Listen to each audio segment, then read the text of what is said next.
ایک نوجوان نے مجھے بڑی گہری بات سنائی، میرا قریبی تعلق تھا. کہنے لگا گھر میں بڑا مسئلہ ہے، بڑی پریشانی ہے، ماں اور بیوی کا ماحول اتنا سخت ہو گیا ہے کہ نمٹ نہیں سکتا. آپ یقین کریں میں نے ڈیٹیل سے ساری چیز کو سٹڈی کیا، میرے پاس اتنا وقت نہیں ہوتا، پھر بھی میں نے اس فیملی کو پورا پڑھا تو غلطی نوجوان کی نکلی. نہ اس پہ اماں اعتبار کرتی ہے نہ بیوی اعتبار کرتی ہے. اس نے جھوٹ بول بول کے اس طرح کی ماحول پیدا کر دیا ہے کہ کوئی اس پر اعتماد کرنے کو تیار. اگر آپ ناراض نہ ہو تو ایک بات کروں، پتہ ہے گھر میں ماحول کب خراب ہوتا ہے؟ باہر والے ہماری تقریر سنتے ہیں، گھر والے ہمارا عمل دیکھتے ہیں. جب وہ دیکھتے ہیں نا کہ یہ کس طرح کا شخص ہے، اس کے رویے، اس کا کردار، اس کا لب و لہجہ کتنا برا ہے اور یہ کردار کا کتنا کمزور ہے. اعلیٰ حضرت فرمایا کرتے تھے نیک وہ ہوتا ہے جس کی تنہائی صاف ستھری ہوتی ہے. اس لیے ماحول بگڑ جاتا ہے. یہ جو ہم کہتے ہیں نا میرے سجن بڑے بنتے ہیں پھر ٹوٹ جاتے ہیں، کچھ لوگ ایسے ہوتے ہیں جو ان کے پاس جاتا ہے انہی کا ہو جاتا ہے. وہ کہیں اور کے قابل کیوں بھلا؟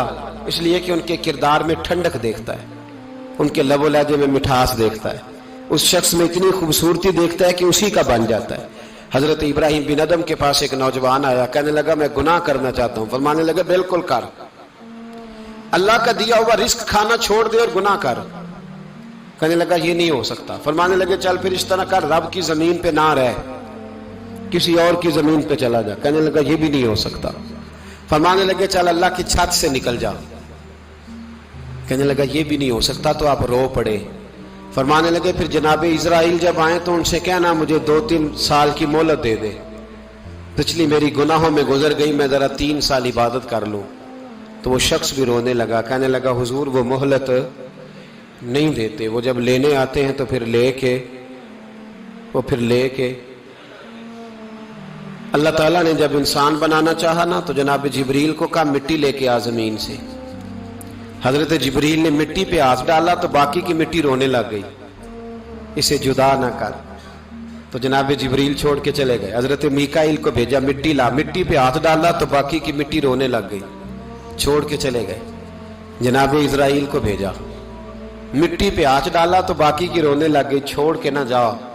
تو حضرت اسرائیل فرمانے لگے تیرا رونا دیکھو کہ رب کا حکم دیکھو. وہ لے گئے، جب پیش کی تو رب کریم نے فرمایا اسرائیل جان نکالنے کی ڈیوٹی بھی تیری، تو مٹی کو لے آنا، باقی مٹی روتی بھی رہے تو روتی رہے. جب میرا فیصلہ آ جائے تو پھر اس میں کوئی گنجائش، ہم کھاتے بھی اللہ کا ہیں، نافرمانی بھی اس کی کرتے، زمین پہ بھی اس کی چلتے ہیں، نافرمانی بھی اس کی کرتے، حکم کسی اور کا مانتے، چھت پہ رب کریم کی رہتے. اس طرح نظام نہیں چلتا. میرے بھائی یاد رکھ لو گناہوں کی سزا ملے گی، زندگی تنگ ہو جائے، یہاں بھی آزمائش ہوگی اور وہاں بھی. میں نے درس پہ کہا تھا، پھر بات کہتا ہوں، یہ میں اپنے لیے کہہ رہا ہوں، توجہ ہے میری بات پر. دعا فرمایا کرے کہ جو کچھ ہم نظر آتے ہیں اللہ ہمیں ویسا بننے کی توفیق بھی عطا فرمائے. اللہ ویسا بننے کی، یہ مشکل معاملہ ہے، مشکل. دیکھیں نا ایک آدمی سیاستدان ہے، اس نے بڑے اچھے نعرے لگائے، انقلاب آ جائے گا، میں غریب کا بھلا کر دوں گا، میں یتیموں کے سر پہ ہاتھ رکھوں گا، میں مجبوروں کی مدد کروں گا، میں دکھیوں کی مدد کروں گا، مزدوروں کو. اس نے اچھے اچھے نعرے سکھائے، اچھا اس نے پیغام دیا. اندر اس کے یہ تھا کہ اقتدار ملے گا تو مرضی کروں گا. لوگ اس کے گرد بھی گئے، اس کی گاڑی کے پیچھے بھی بھاگے، لوگوں نے اس کے نعرے بھی لگوائے، جیب سے پیسے لگا کے اس کے پوسٹر بھی شائع کیے. لوگ اس کے گرویدہ ہو گئے، لوگوں نے پوری، اور میری قوم نے تو بیچاری نے کئی دفعہ دھوکے کھائے. جس نے نعرہ لگایا غریب اسی کے پیچھے مسیحا بن کے چل پڑا. آج دھوکہ دے لیا، لوگوں کو پیچھے لگا لیا. یہ بتاؤ اگر راز کھل جائے، اگر راز کھل جائے کہ یہ دھوکہ دے رہا ہے، یہ فریب کر رہا ہے، تو لوگ اس کا کیا حال کریں گے؟ یہ راز قیامت میں کھل جائے گا. قیامت میں یہ راز یہ کھل جائے گا. یہ دھوکے باز تھا. اذا زلزلت الارض زلزالها، جب زلزلہ آئے گا جیسے اس کا آنا ٹھہرا. واخرجت الارض اثقالها، زمین اپنے بوجھ باہر نکال دے. اس سے مراد کیا ہے کہ زمین پہ جو جرم ہوئے زمین بتا دے گی، باہر نکل آئے. وقال الانسان ما لها، انسان کہے گا اسے کیا ہوا، یہ تو سب کچھ بتا رہی. بوجھ باہر نکال دے گی. ایک آدمی پیر طریقت بن کے بیٹھ گیا، جبہ کبا پہن کے بڑی پگڑی باندھ کے بیٹھ گیا، اچھی اچھی نیک باتیں بتانے لگا، لوگ اس کی دست بوسی کرنے لگے، ہاتھ چومنے لگے، پیچھے لگ گئے، خدمت کرنے لگے، جیب سے نذرانہ دینے لگے۔ اس کے نام پر لوگ اپنی جیب سے لنگر پکانے لگے، خانقاہ کی خدمت ہونے لگی، مہمان اس کے آتے، نوکری کوئی اور کرتا۔ میں نے کہا تھا شاید اپنے لیے کہہ رہا ہوں، ڈیوٹیاں لوگ کرنے لگے، حالات بدلنے لگے، لیکن اس کے اندر تو چور تھا، وہ تو دکاندار تھا، تو یہاں جو اس کے پیچھے لگے تھے وہ تو سچے تھے، انہیں تو اجر ملے گا، لیکن اس کا جب راز کھلے گا تو بڑی رسوائی ہوگی، اس کا جب راز کھلے گا تو بڑی۔ ایک میری طرح کا دیندار تھا، جو چہرے کا تو نیک تھا، اندر پتہ نہیں کیا کچھ تھا۔ ایک طوائف گزر رہی تھی، اس نے اس کو تبلیغ کر دی، کہنے لگا بس کر دے، سیانی بن جا۔ تو کسی دانشور میں لکھا ہے اس نے بڑا سخت جواب دیا اس عورت نے، کہنے لگی بابا میں تو جو ہوں وہ نظر بھی آ رہی ہوں، تو بتا جو تو نظر آتا ہے وہ تو ہے کہ نہیں؟ اس بندے نے چیخ ماری اور بے ہوش ہو کے گر پڑا۔ تو لوگوں نے کہا بابا آج کسی صوفی کا کلام سنا ہے جو بے ہوش ہو گیا؟ تو اس نے کہا نہیں، آج طوائف کی بات سنی ہے، طوائف کی۔ اور وہ عجیب بات کر گئی ہے، وہ کہہ گئی ہے میں تو جو ہوں میں نظر آ رہی ہوں، تو بھی تو بتانا، تو بتانا کہ تو دستار امامت پہنتا ہے،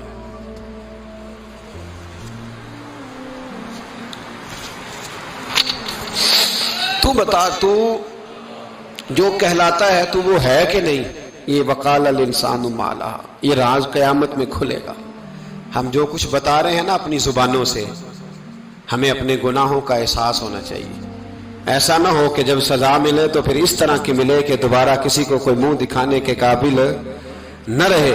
میرے بھائی یاد رکھیں اور سمجھیں، گناہ انسان کی زندگی کو تنگ کرتے ہیں۔ میرے نبی پاک علیہ السلام نے فرمایا جب تو جھوٹ بولتا ہے تو تیرے فرشتے کرامن کاتبین سائیڈ پہ ہو کے کھڑے ہو جاتے ہیں، جب تو زنا کرتا ہے تو تیرے اندر سے ایمان نکل جاتا ہے۔ اور نبی پاک علیہ السلام نے فرمایا جب میری قوم میں ناانصافی عام ہو جائے گی تو قتل بھی عام ہو جائے گا۔ اور سن لو لکھ لینا یہ حدیث دل کی تختی پر، نبی پاک علیہ السلام نے فرمایا جب میری قوم میں بے حیائی اور بدکاری عام ہو جائے گی تو دو سزائیں اللہ دے گا، ایک تو جوان موتیں آئیں گی،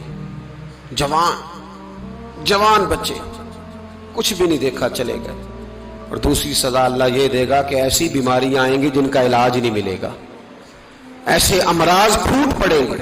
اگرچہ میں آپ کو ایسی تقریر بھی سنا سکتا تھا جس پہ آپ بہت زیادہ محظوظ ہوتے، پر میں نے اس جمعے میں ایسا موضوع چنا ہے جس کا ہمیں خاص ضرورت ہے۔ بھائی دیکھیں تو صحیح، کہیں ایسا تو نہیں کہ ہم ان عیبوں میں مبتلا ہیں۔ میرے نبی کریم علیہ السلام نے فرمایا جب تم نیکی کا حکم دینا اور برائی سے منع کرنا چھوڑ دو گے پھر اللہ تم پر ظالم حکمران مسلط کرے گا۔ اور اگلے لفظ اس سے بھی زیادہ سخت ہیں، محبوب فرمانے لگے پھر تمہاری نیک لوگ دعائیں بھی کریں گے تو اللہ وقتی طور پر ان کی دعاؤں کو بھی قبول نہیں فرمائے گا، اس لیے کہ تم لوگوں نے نیکی کا حکم دینا اور بھلائی سے روکنا چھوڑ دیا۔ عزیزو یاد رکھو جب گناہ عام ہوتے تو پھر حالات بدلتے اور لوگوں کو سزا ملتی ہے ان کے گناہوں کی، بلکہ یہاں تک لکھا ہے کہ نیت خراب ہو تو سزا شروع ہو جاتی۔ کیا خراب ہو؟ بولیے گا۔ نیت بھی خراب ہو تو سزا۔ حضرت رومی کہتے ہیں کہ ایک بادشاہ کو پتہ چل گیا کہ ایک آدمی نے بڑا اچھا باغ لگایا ہے، خوبصورت باغ ہے، مالٹے کا کنوں کا باغ، بڑا پیارا۔ بادشاہ نے کہا ذرا جا کے دیکھتا ہوں۔ بادشاہ سلامت باغ دیکھنے آئے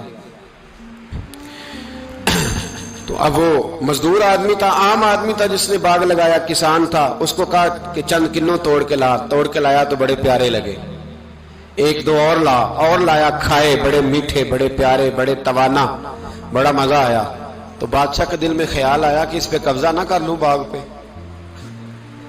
ہمارے یہاں نا کرائے پہ دکان دیتا نا مالک، تو جب کسی غریب کی چل جاتی ہے کہتا ہے تو خالی کر، میں نے خود ڈال لی ہے، چل گئی نا اس کی۔ حالانکہ رزق اپنے اپنے نصیب کا ہے، رزق اپنے اپنے نصیب کا ہے، جس کو اللہ تعالیٰ چاہتا ہے عطا کرتا ہے۔ تو اس کو کہا کہ اور توڑ کے لا، اور دل میں خیال ہے کہ یار اتنا اچھا باغ ہے، قبضہ کر لیتے ہیں، ہماری حکومتیں قبضہ کر لیتی ہیں کہ کوئی چیز اچھی لگ جائے۔ اب وہ کسان 2-3 کنوں توڑ کے لایا، اس نے کھائے تو کھٹے نکلے، ترش تھے۔ کہنے لگا تجھے کیا ہو گیا ہے؟ تو بندہ بڑا صاحب دل تھا، کہنے لگا میں تو ٹھیک ہوں، آپ اپنی نیت سے پوچھیں کہیں خراب تو نہیں ہو گئی۔ تو کنوں میں بھی اس کا اثر آ گیا ہے، اپنی نیت، تو نیتیں بگڑ جائیں نا، نیتیں۔ اب ایک بات کہنے لگا ہوں، غور سے سننا، جب تک 2 بھائی اکٹھے کاروبار کرتے ہیں، نیت ہوتی ہے کہ ہمارا گھر چلے گا، تب تک اللہ برکت دیتا ہے۔ اور جب اپنی اپنی جیبیں سمیٹنے لگ جاتے ہیں نا کہ یہ میرا 5000 ہے، آج میں گیا تھا اگرائی کرنے، یہ میرا 10,000 ہے، آج میں نے محنت زیادہ کی، جب وہ ٹٹولنے لگتے ہیں پھر اس دکان سے بھی برکت اٹھ جاتی ہے، پھر وہاں سے بھی برکت چلی جاتی ہے۔ فَإِنَّ لَهُ مَعِيشَةً ضَنْكَ، فرمایا جب تو میں منہ پھیر لیتا ہے پھر تیری زندگی اللہ تنگ کر دیتا، پھر وہاں سے بھی برکت، خوبصورتی، اثر اٹھ جاتا ہے۔ ایک سنار نے گلی میں ایک یتیم چھوٹے سے بچے کو گھومتے دیکھا، تو سنار بے اولاد تھا، بچے کو اٹھا کے گھر لے آیا، 18 سال اس بچے کی پرورش کی، اس کو پالا پوسا، جوان کیا۔ سنار کے پاس وہ دکان پہ چلا جاتا، وہ کئی دفعہ دکان پہ رہتا، کئی دفعہ گھر میں رہتا۔ ایک دفعہ وہ دکان پہ تھا، بچہ گھر تھا، 18 سال کا جوان، اس کی بیوی اکیلی تھی۔ وہ جس نے ماں بن کے پالا تھا اس نے اسی پہ حملہ کر دیا، اس کا بازو بری نیت سے تھاما، بیوی چیخی۔ تھوڑی دیر گزری تو وہ نوجوان پیروں میں بیٹھ گیا، کہنے لگا اماں پتہ نہیں مجھے کیا ہوا۔ شام کو سنار آیا، بیوی چیخنے لگی، چلانے لگی، کہنے لگی آج عجیب بات ہوئی، جس کو میں نے جگر کا خون دے دے کے پالا اسی نے گندی نظر ڈالی۔ سنار محو حیرت ہے، بیوی کا خیال تھا کہ لٹھ اٹھائے گا، ڈنڈا اٹھائے گا، نوجوان کو مارے گا، لیکن وہ رونے لگ گیا۔ اس نے کہا آج اس نے میرا بازو تھاما ہے، جانے کیا کیا ہے؟ پریشان ہونے لگ گیا، سجدے میں گر گیا، کہا تو بتاتا کیوں نہیں؟ تو وہ سنار کہنے لگا اس کی غلطی نہیں، 18 سال کے بعد آج مجھ پر بھی شیطان سوار ہوا تھا۔ ایک عورت آئی تھی، وہ اپنے بازوؤں میں چوڑیاں پہننا چاہتی تھی، تو میں نے بھی گندی نظر سے ہاتھ ڈالا تھا، رب کریم نے مجھے فوراً اس کی سزا دی۔ جن کے گھروں میں بیٹیاں ہوتی ہیں ان کی نظریں گندی نہیں ہوتی، جو بیٹیوں کے باپ ہوتے ہیں، جو بہنوں کے بھائی ہوتے ہیں، ان کی نظریں گندی۔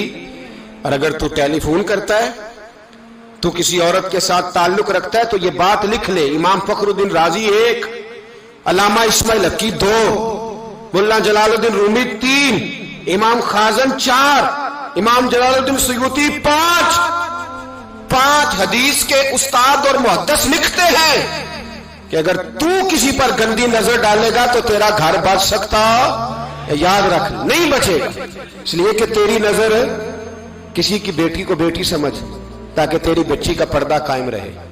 کسی کی بہن کو، یہ کیا بات ہوئی کہ تو جتنا مرضی گند معاشرے میں پھیلاتا رہے تیرا گھر بچا رہے، یہ کیسے ہو سکتا ہے؟ فَإِنَّ لَهُ مَعِيشَةً ضَنْكَ، اللہ فرماتے ہیں زندگی تنگ ہو جائے گی تیرے لیے مشکل، تو ڈھونڈتا پھرے گا کہ میں مرنے کو جگہ تلاش کروں۔ سچی توبہ کرے، کھری توبہ کرے۔ یہ گناہ انسان کو مجبور کر دیتے ہیں۔ حضرت عبداللہ بن مبارک رحمت اللہ تعالی علیہ، ان کے سینکڑوں شاگرد تھے، ایک شاگرد کے انتقال کا وقت آیا تو گھر گئے ملنے۔ آپ کہتے ہیں میں نے زور لگا لیا پر اس کی زبان پر کلمہ جاری نہیں ہوا۔ میں اسے کہتا کلمہ پڑھ پر اس کی زبان پر جاری، اللہ اکبر، بہت بڑی نعمت ہے۔ دعا فرمائیں اللہ ایمان کی موت عطا فرمائے، ایمان کی موت دے اللہ کریم، ایمان کی موت دے۔ ایسے بھی لوگ دیکھے ہیں، مسجد نبوی ہے، رسول اللہ کا شہر ہے، سر سجدے میں ہے، روح پرواز کر گئی، روح پرواز، کتنا نصیبوں والا ہے، کتنا نصیبوں والا ہے کہ مسجد نبوی میں سر سجدے میں رکھا ہے، اور اللہ تبارک و تعالیٰ نے محبوب کے قدموں میں موت عطا فرمائی۔ تو حضرت عبداللہ بن مبارک کہتے ہیں میں نے اس کو کہا کلمہ پڑھ، تو اس کی زبان پہ جاری نہیں ہوتا۔ میں بار بار کہتا تو وہ منت کرتا، کہتا حضور میں کوشش کرتا ہوں جاری نہیں ہوتا۔ فرماتے میں پریشان ہو کے اٹھا، ابھی میں دروازے پہ پہنچا تھا، اس نے چیخ ماری اور روح پرواز کر گئی۔ بچے رونے لگے، بیوی رونے لگی، تو میں نے اس کی بیوی سے کہا کہ جرم کیا کرتا تھا، اتنا بڑا پاپی پہ کلمہ جاری نہیں ہوا۔ اس کی زوجہ کہنے لگی حضرت جی 2 گناہ تھے اس کے، ایک تو یہ شراب کا عادی تھا، روکتی تھی باز نہیں آتا تھا، اور دوسری بات یہ کہ یہ اپنی اماں کا نافرمان تھا۔ وہ 2 گلیاں چھوڑ کے رہتی ہے، یہ کبھی ملنے نہیں گیا تھا۔ اس بوڑھی کا کلیجہ اس کی طرف سے بڑی تکلیف میں تھا، تو حضرت عبداللہ بن مبارک کہنے لگے جا تو بھی دعا کر، اور اس کی ماں کو بھی کہہ دعا کرے کہ یہاں تو یہ کلمہ نہیں اسے نصیب ہوا، اللہ کرے اللہ آخرت کی منزلیں اس کی بہتر فرما دے۔ میرے بھائی ایسے گناہ حضرت مالک بن دینار نے توبہ کی انہوں نے۔ کس طرح؟ فرماتے میں نشے کا عادی تھا، کسی نے مجھے کہا کہ بطور دوائی شراب پی لو تو میں نے پی لی۔ نشے کا عادی تھا، شراب پیتا تھا۔ اللہ تعالیٰ نے بڑی منتوں اور کوششوں کے بعد، منتوں کے بعد ایک بیٹی عطا فرمائی، وہ بھی 2.5-3 سال کی ہوئی تو پردہ کر گئی۔ کہتے میں اس کی قبر پہ بیٹھ کے گھنٹوں روتا، شراب کا عادی تھا۔ ایک دن سویا تو خواب دیکھتا ہوں کہ میرے پیچھے ایک بڑا سانپ لگ گیا ہے، اور سانپ جب منہ کھولتا ہے تو انگارہ نکلتا ہے۔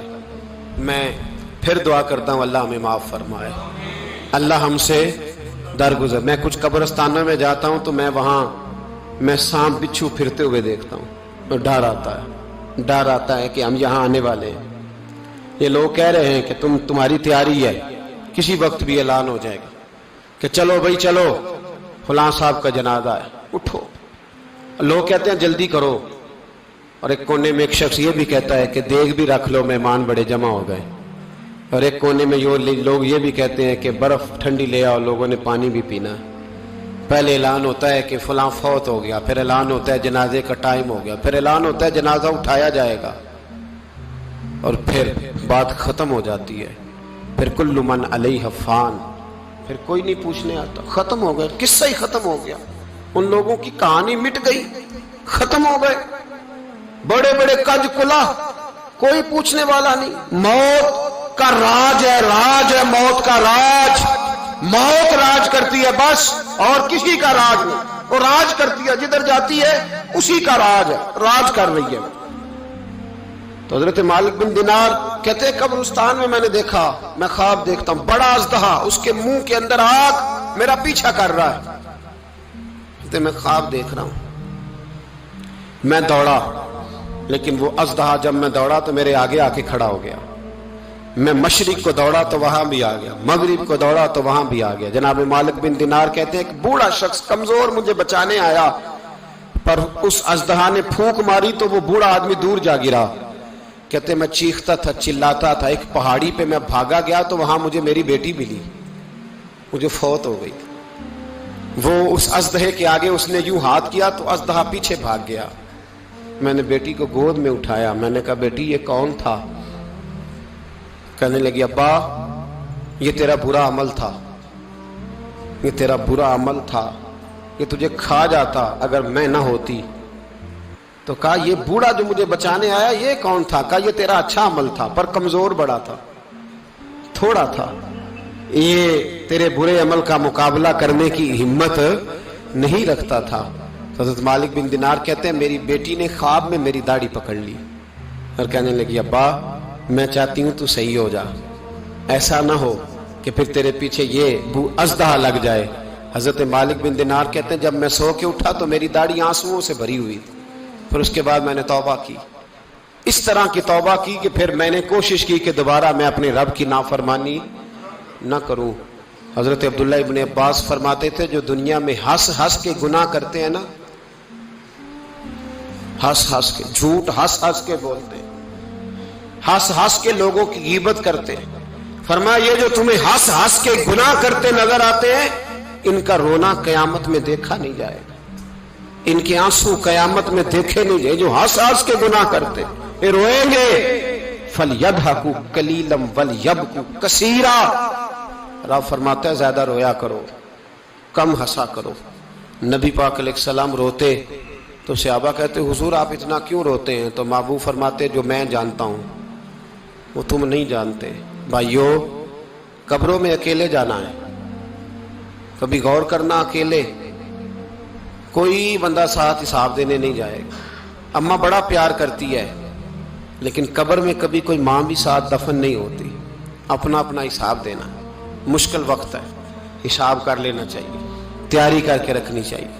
گناہ اگر یہاں ہماری زندگی کو تنگ کریں گے تو وہاں بھی ہمارے لیے مشکلات پیدا کریں۔